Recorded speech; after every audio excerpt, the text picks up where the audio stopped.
Hey there, hi there, ho there. Good morning, good afternoon, good evening, wherever you are in the world. Great to see you all again. This is Dawn Zoldi. I am your host for the Drones at Dawn podcast. We are here with you again, and we are focusing on drone education, safety, and training this month. So, no better guest to have on than Josh Olds from the Unmanned Safety Institute. It's going to be a great session. I know this because Josh was on our clubhouse last Thursday, and it was an amazing room. So thanks for being here, Josh. Great to see you. Oh, thank you for having me. Yeah, absolutely. And just a reminder, everybody that's out there, this is live insofar as you can drop your questions, comments, positive encouragement in the Q&A area, and we'll scoop those up and respond as we go. So thanks for joining in, and we'll just rock and roll. So, Josh, tell us a little bit about yourself. So as a professional background, I started for education. I went to Embry-Riddle. I ended up doing a professional pilot degree, multi-commercial instrument rated. When I finished, the airline industry had just started layoffs. It was an economic downturn back in 2009. So I ended up continuing, got an associate degree in aviation maintenance science. So I did an airframe and power plant mechanics certificates as well. And then when I finished, the airline still hadn't fully recovered. And I, at the time, I had fully intended going aviation, traditional aviation route. The only folks hiring were the unmanned companies or drone. So I ended up going to Textron Unmanned, flew and fixed, instructed on their platform called Aerosonde. From there, I picked up a job. It was a contract position for anti-piracy. So I was in the Indian Ocean flying and fixing unmanned helicopters. And it was really a show of force sort of scenario, really neat operational complexities that you really don't have to deal with anywhere. And so that was really the first foray into a true operation in the BB setting with complex equipment, complex data link, in a unbelievable amount of maintenance issues. So fast forward, ended up coming back to the U.S. I worked at Embry-Riddle for a while in their UAS program, supported their educational program that they have in the state of Florida.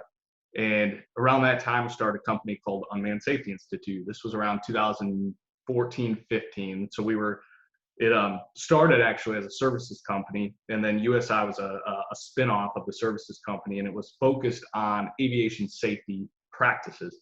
And the idea was that, this industry was new, it was pre-107. There was a lot of nuances to operating unmanned technology. And we realized that, the aviation safety backgrounds that we had, it all translated into drone operations. And so this Unmanned Safety Institute was developed to really bring that goodness from aviation into the unmanned industry or drone industry. And so fast forward to today, the company Unmanned Safety Institute's been in existence. I was the VP of operations for a long time.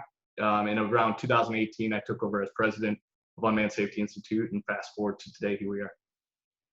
Well, you guys are doing amazing things, and I really want to dig deep into this because we are focused on drone education training and workforce development. And those terms they're different, but they're not mutually exclusive. And I think at USI, you have found a way to weave in all three. So let's kind of break that down, because my understanding, Josh, is that you have, let's call it two different kind of portfolios, right? You've got your focus on education through, even as low as middle schools, I understand, high schools, community colleges, universities, and that's your educational component. And then you have your kind of corporate, professional development, workforce training programs. So let's focus first on the education side of this, and tell us a little bit. So first of all, I understand you're at least in 35 states, right? Explain kind of what your program is and how schools are plugging into it, what you're seeing. Sure. So the focus of the academic side of the business is workforce development. It is focusing on the knowledge, the skills, and the abilities or attitudes, really, KSAs that are important to the drone pilot world. The FAA came out with Part 107, and that remote pilot cert is really the first step. It's the low-hanging fruit. It's what you need to fly for hire, but there's a lot more skill sets required to really manage the risk, the liability that's being taken on by organizations that are deploying the technology. Um, so from that perspective, we partner with the academic institutions, and the idea is to empower, enable those institutions to provide relevant, safety-oriented skill sets.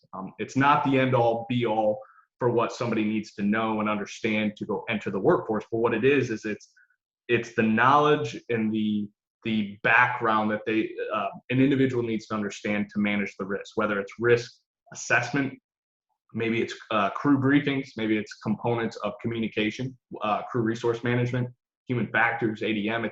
It's all the pieces that go into educating and training a pilot in the traditional aviation world.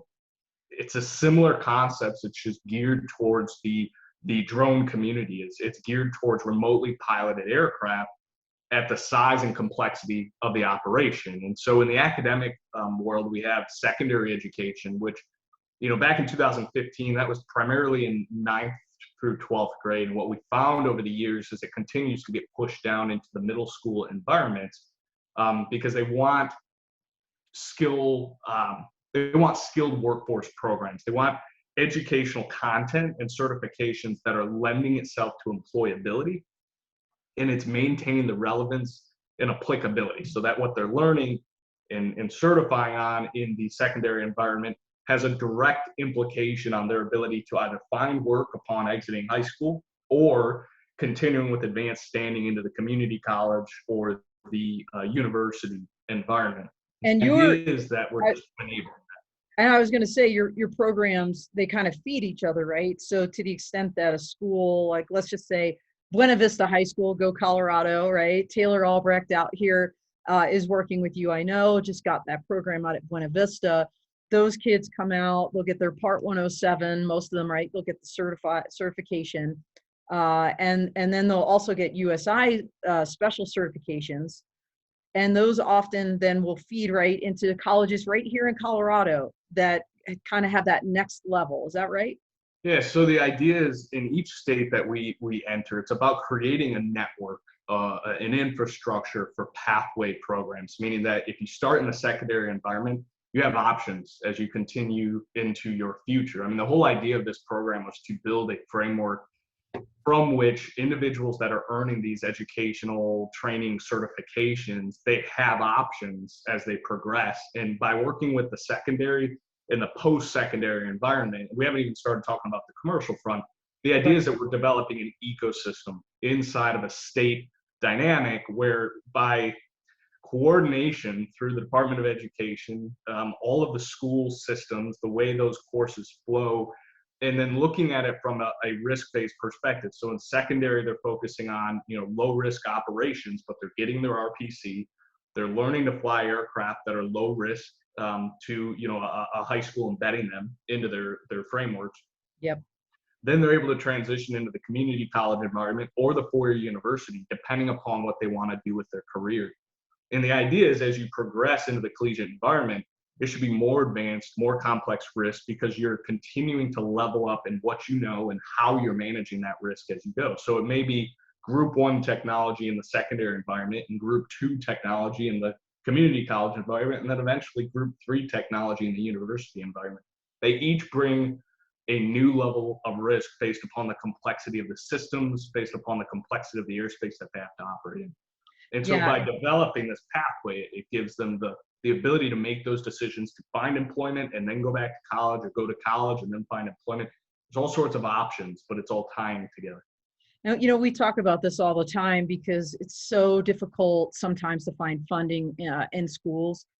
Maggie Schuster was just on last week, and they were able to get a grant. Now, it wasn't for school, but it's for their Know Before You Fly Your Drone workshops, right, through this North Central Texas Council of Governments, and it was a regional grant. I know that you work with schools oftentimes to help them find grant money, CTE, right? So can you tell everybody what that acronym stands for, CTE, and the fact that there is money out there that teachers and others can use to bring these programs to their schools? Sure. Yeah. every state is different, but career technical education is key. The reality is drone technology is being utilized across almost every industry cluster in the US. A lot of times it's compared to computer technology in the 90s. It's changing the way that organizations are making money, saving money, or reducing hazard hours. And even from an inspection perspective, the ability to roll out this technology into industry clusters where traditionally aviation technology, aircraft were not normally found. It's really changing the way that employability, the skill sets that are required within these industry clusters. And so career tech ed, many states are now funding industry certification that lends itself to employability.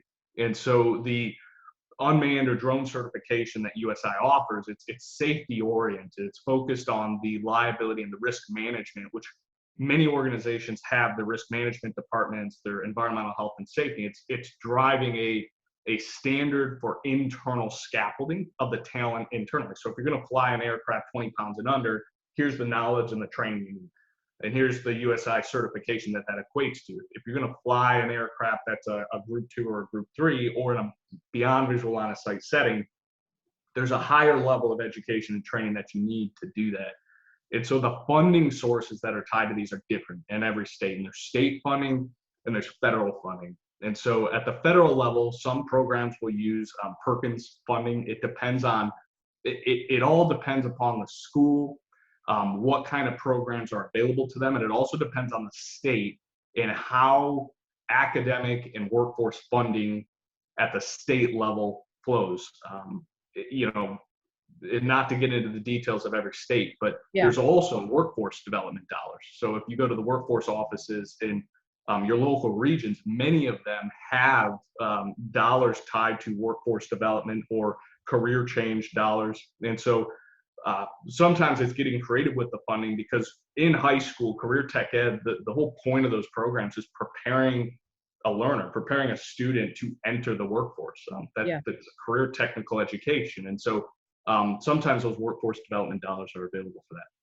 Yeah, so everybody out there, I mean, if you're into education or you're interested in these programs, a lot of states have informal groups also of educators and academics that get together to discuss these kinds of things, especially on the STEM side. In Colorado, for example, we just changed the name, and I should know it. It was Aerospace Alley, and now they changed it to something different. But we meet monthly and people cross-level information, and it's really, in fact, Josh was kind of a guest speaker at that, and that was helpful to cross-level, because I know our District 11 here also in Colorado Springs, is using the USI program. So let's transition for a second, Josh, and before we get to the corporate side, the corporate, kind of larger company side of this, let's talk about the individual, because there are people out there listening or will be listening that are just individual drone pilots that, maybe are working on their own, have their own, LLC, or, just a shingle they've hung out. How do they tap into your program? Because it's not just for schools, it's not just for big companies. Like, the individual drone pilot can tap into what you're doing, and there is value added. So can you explain that aspect of your program? Yeah, so the way the program was built was to have an academic pathway, right? Where you took education, you took training to get to the final certification at each level.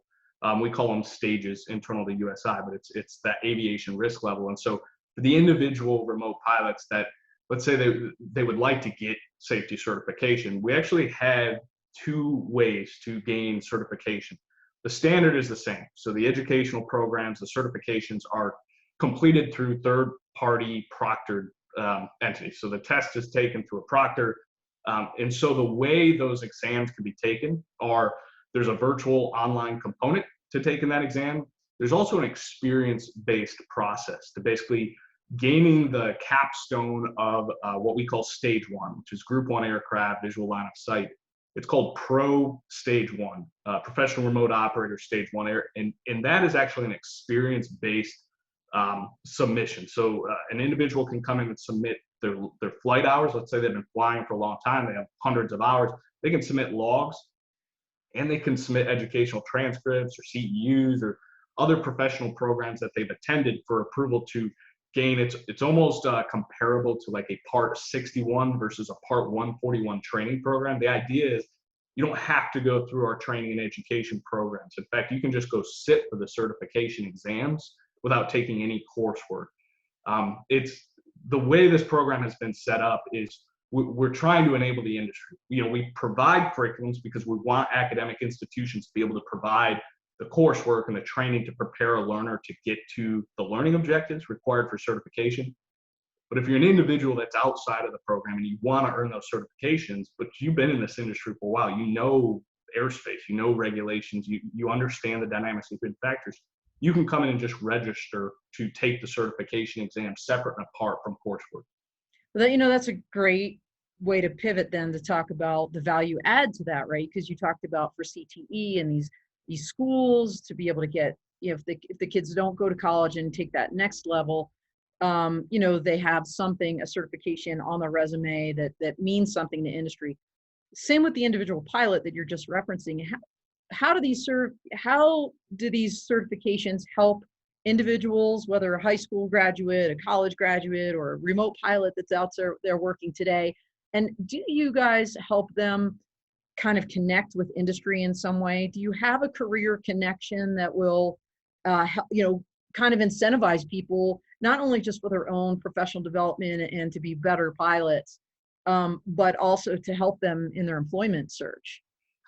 Yeah, so interestingly, that brings in the commercial side of the dynamic. So everything we're doing in academic, the certifications, the training structures, all of that is equivalent on the commercial side. So everything we're doing on the commercial side for corporate aviation and really departments that are managing their unmanned operations, all of the education and the training standards are identical across the board. Now, there's probably more of it from a scaffolding perspective on the academic side. So there's more contact hours to reach the certification learning objectives. But on the commercial front, it's the same learning objectives, the same exams that are being taken in the commercial front. So we developed a program, it's called Unmanned Connect. And the idea behind this was to pair companies looking for credentials, looking for the individuals that have specific trainings on the safety front. Again, many of their waivers, their BVLOS waivers, or their aircraft trainings that they are operating internally will require a level of USI safety certification. It may be stage 1, it may be stage 2, it could be stage 3, right? And the idea is that Unmanned Connect allows companies to submit job recs, which then we can pair students that have earned those certifications or individuals that have opted into Unmanned Connect with the companies looking for that talent base. And so it's created a unique model where, we 2 months ago, we issued our 10,000 safety certification, which was a huge milestone. Congratulations. That's awesome. Yeah, thank you. And they're no small programs. I mean, there's a tremendous amount of education training into every one of those certifications. And so it was a huge milestone because it's created this pipeline of individuals that are geared for the commercial companies as they begin to scale programs. And we're seeing a ton of scale in 2021, just companies starting to explore how they can replicate what they've been doing for years throughout the company. That need for that talent pipeline, that workforce development, the topic of today is I think needed more today than ever. Yes. Because there has to be a skill set, there has to be a higher bar set, because the more we can train and prepare this workforce that, we talked last week a little bit about how it's this merger between aviation and technology. I mean, it's a varying degree of skill sets from each of these different fields and industry clusters. And so no one person has all the knowledge to jump into this drone pilot industry. Yeah. And so what we're finding is we're providing this standard that provides the education and the training from both the world of aviation, that professionalism, process, procedure, really merged with this individual that understands technology. They understand the spectrum suite. They understand these terms that are very specific to the drone world. And so by combining those, it's preparing, the future program managers, the pilots that are understanding the risk being taken on as they enter these commercial companies. Well, and you mentioned how there's kind of been an explosion in your program over the last year. I mean, certainly during COVID, some drone businesses really excelled, some did not. But the point is, people were home, and a lot of your content is online, so it just gave people an opportunity, I think, to take a deep breath, and especially schools that were looking for content. So, you definitely feel a need. And Josh, as we now are looking at the Beyond Visual Line of Sight, advisory rulemaking committee in action, and hopefully some, at least draft rules maybe by early 2022 or mid 2022. The need for this is just going to just continue to increase. I mean, you mentioned you were doing anti-piracy missions, right? But people are using these for cinematography, right? And everything in between. So, this idea that being an airman and having these basic skills is really critical, and we're going to need more of it. So, thanks for what you're doing. And, another thing we need in this industry is diversity, and I want to kind of pivot and talk about that for a second, because I know that's something that's very important to USI. In fact, everybody out there, I want to brag on them for a second. If you didn't know, Unmanned Safety Institute has sponsored the Women in Drones, Women to Watch 5th anniversary global awards program, and they are sponsoring specifically the individual education award. So it's the Unmanned Safety Institute Education Award. So thank you for doing that, because of what you've done, and other companies. We're going to be able to provide micro grants this year to those award recipients. So we're really excited about that. So tell us a little, Josh, about some other things you guys are doing in this area, and how you're trying to increase diversity, equity, inclusion in the unmanned career fields. Yeah, well, it's incredibly important to us because drone technology has created this opportunity. It's low-hanging fruit for entrance into the aviation industry, which, for all intents and purposes, obtaining a private pilot license is expensive. And it's expensive, and it takes a ton of time. And so the drone industry has created this opportunity to really introduce students of every kind of background. Diversity is a very important to the industry. It brings new backgrounds, new perspectives, new cultures into this field of aviation that honestly every day is problem solving. It's figuring out new ways to address unmanned technology, drone technology into different industry clusters. And so this diversity inclusion initiative is important because this technology and USI having a platform to enable programs to employ this technology to train and educate our next generation from a workforce perspective. Everything was built on this ab initio learn. Somebody with no background in aviation or no background in technology to be able to progress through this program. As a company, we work in some of the ruralist and really some regions that are economically depressed for whatever reason. And so the ability to roll out a program like this, which takes somebody that didn't really have an opportunity to enter the aviation industry and provide them the opportunity with not just curriculum, but materials that's truly walking them through what it means to be a professional aviator in the drone space. It's amazing to watch the success coming out of these programs, the interest that's garnered when you put a piece of drone technology in the hands of somebody that wants to enter this space. It's an incredible opportunity. It's an incredible platform to engage, this future generation, this future workforce. And it's truly, the students that are going to enter this workforce today are sitting in secondary education today. I mean, they're in high school, and they're going to be the leaders of this industry in the future. And so it's really this opportunity that we're just so excited to be part of. We're excited to be contributing to, and we just appreciate the opportunity to. Yeah, no, really thankful for that, and it's going to be great. We're still figuring out. We should expect an announcement in the next couple of weeks of where we're going to be kind of announcing those awards. We've had to pivot, unfortunately, with the cancellation of Interdrone, but no, it's going to be equally awesome. So more to follow there, and thanks again for what you're doing. So important. So let's talk in the last couple minutes here, Josh, about maybe some of the upcoming projects you have going on. I'm smiling and laughing because we both know that I just finished a book for you. So, and that's also turning into coursework. So tell us a little bit about some of the projects you have on your horizon. So we're actually really excited about this project as well. We've commissioned Dawn Zoldai herself to write a book, which we see incredibly important to really the commercial industry, but also this future generation that we just talked about. This need to understand how rulemaking works, how waivers work, in this legal aspect, the business aspects of this industry. And we see it incredibly important to a lot of organizations that are developing these centers of excellence, or it's a working group of individuals inside of the company that are all communicating and coordinating on what unmanned technology rollout within a company looks like. And so this book addresses all of the topics tied to that. We're excited to be releasing it. September 1st is going to be the official launch. We have programs baiting it this year. It'll be fully launched in the spring.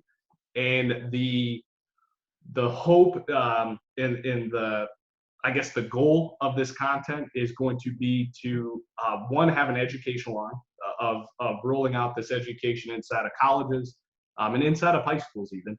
And then on the commercial side, it's going to be program managers, legal, because legal counsels on every one of these UAS committees, but to truly understand the complexities that unmanned aircraft drone technology has brought to organizations worldwide. Yeah, I'm so excited too. I mean, we talk about this a lot, but I can't stop smiling when I talk about it because it was so like fun and such a joy to write it.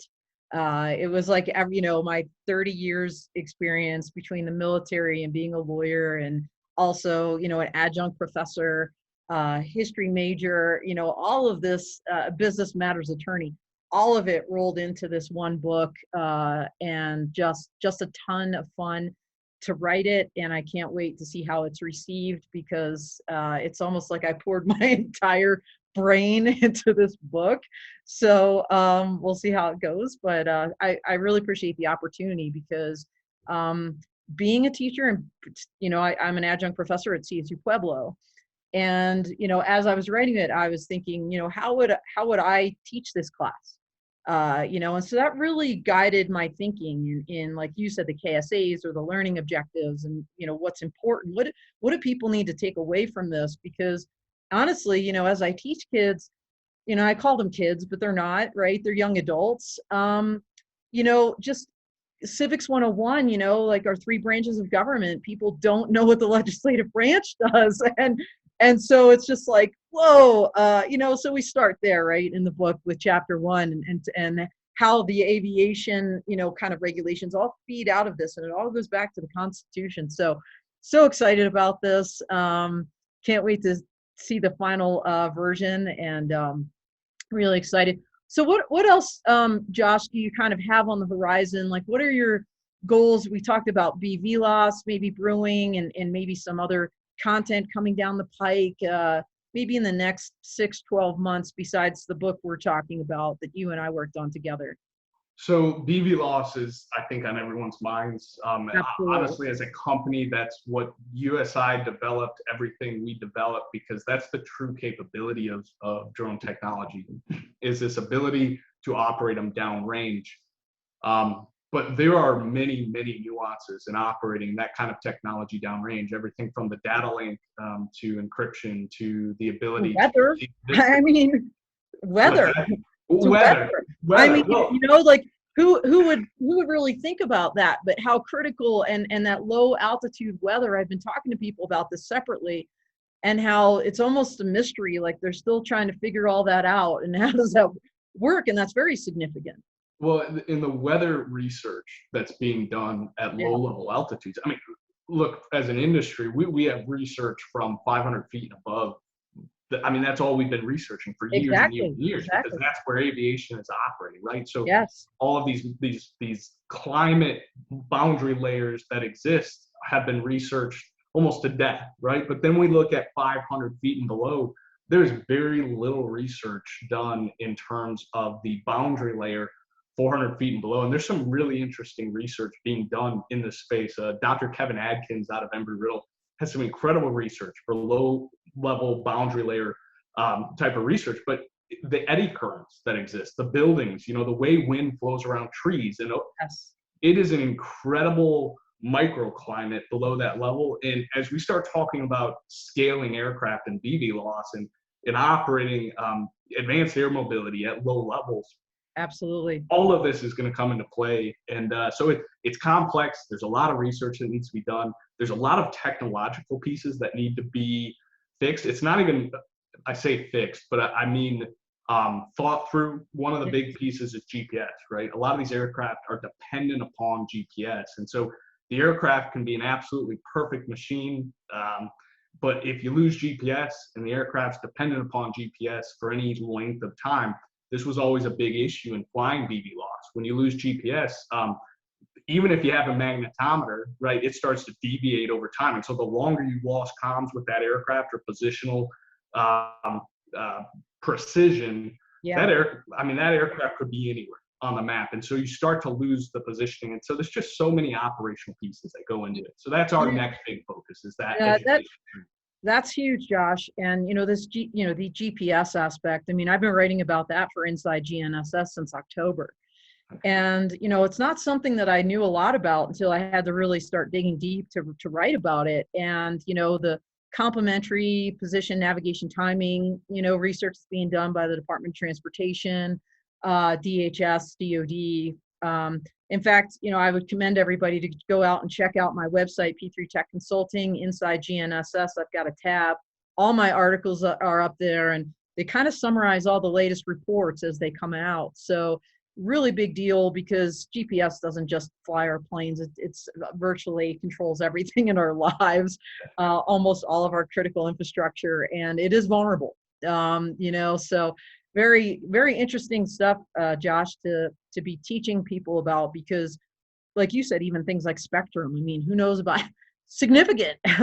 And so I love that you're jumping into all of these topics, because they're topics that, you just buy a drone and you get your 107, or you take your trust test as a rec flyer. You don't think about these things, but they're important and they're out there. Things like weather. You mentioned, I got to shamelessly plug Dr. Brian Argro from CU Boulder. His team out there at the Smead Institute has been doing amazing weather research. He was on Clubhouse a couple of weeks ago, and down the line, we're gonna have an R&D month. We'll talk about the transition of this podcast here shortly. But anyway, so Josh, we got maybe a couple minutes left. I don't know if you want to kind of do your 30-second elevator speech summary and let people know how they can reach you, how they can tap into Unmanned Safety Institute before we kind of start winding down. Yeah, I think the last 30 seconds, I think the key is industry coordination, right? As a company, our whole vision, our mission is to help empower and enable our future workforce. And it's helping our current organizations that are deploying technology now scale, set a foundation to scale with the technology as regulations continue to come out. And again, it's taken a long time to get to BV loss, but when it happens, we're going to see this industry that's very exciting, it's very nascent, just scale like crazy. And to do that, we've got to have a workforce that understands the technology. I mean, understanding GPS, understanding data link, the electromagnetic spectrum, all of these pieces that play into not just aviation, but the technology components of these aircraft are incredibly important. So this industry is about collaboration. It's about working together. Rising tides lift all boats. It's cliche, but it's incredibly true in this space. USI is working with OEMs to develop standardized training programs for OEM aircraft, and that is helping with, again, setting a standard in terms of how does somebody fly an aircraft and what do they need to know to fly it safely. Every aircraft is different in this space. There's really no standard to the graphical user interface, and so it's not like a six-pack aircraft. Every aircraft is being trained differently, which is creating its own complexities from a training and education perspective. But I just appreciate you having me here. If you want to reach out, you can reach out to me directly. info@unmannedsafetyinstitute.org is our primary address, and we can get you connected with somebody to talk through. We're extremely collaborative as a company, open to any suggestions and feedback. Yeah, that's terrific. And thanks so much, Josh, for being here. I mean, obviously I'm a huge fan. That's why I'm working with you. I mean, that's the beauty of having my own company is I get to actually pick who I work with. And, so my partners, I pick them carefully, and you guys have been great. And I definitely recommend anybody that's out there that needs the certification programs, interested in enhancing the workforce development of their company or bringing this to a school, to reach out to Josh, because I've been a party to some of those conversations and they usually go really, really well. So thank you again, Josh. And sticking on this theme, next week we will have with us a little bit different, a spin, but the Drone Service Providers Alliance, DSPA, Vic Moss. I think Kenji Sugahara is going to make it. I keep getting confused, which I know for sure Vic will be here. But they provide drone training and information more from an advocacy standpoint. So they're trying to elevate the industry by their participation in the Drone Advisory Committee, and now Kenji's on the ARC, the BVLOS ARC, and they feed that information back directly to industry and to pilots, and take that feedback and go back. So that feedback loop and that constant education and training of folks out there, I think, is so important. So Vic also, by the way, will be on our Clubhouse this Thursday, Drone Law Connections. If you're not on there, follow us. That's 11 a.m. Mountain and 1 p.m. Eastern this Thursday with Vic Moss. And then he'll be on, like I said, this podcast next Monday. Just throw out the quick teaser, and then we'll sign off. This month will be our last month with Drones at Dawn. There will be a podcast, a new one coming out in August, but I'll just throw that out there as a teaser. So stick with me. We're gonna keep the party going. Keep the show must go on, and it's just going to be a little different. So really excited about the transition, but this has been really an honor working with Interdrone this whole time, and so it's bittersweet, really, to have to transition, but it's been awesome. And thank you so much, Josh, and thank you again, Interdrone, and thanks everybody that dialed in. Hope to see you next week out here. Have a great week.